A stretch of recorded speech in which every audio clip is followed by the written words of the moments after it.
yang akan menerima hamper dan juga medal penyertaan bagi kejohanan 99 Super Cup edisi 25 tahun anniversary. Medal. Medal kena ambil, itu kenangan, bukti. Seterusnya, kita berjumpa pasukan daripada MCKK. Silakan. Pasukan MCKK.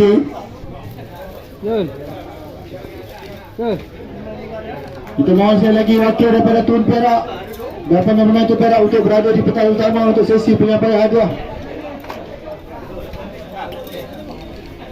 Bagi nampak medal lah. Seterusnya dijemput wakil pemain daripada pasukan Clifford.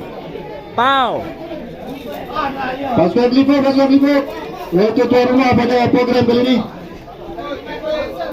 Ketua pasukan. Dah. Kawan jatuh awak paut je.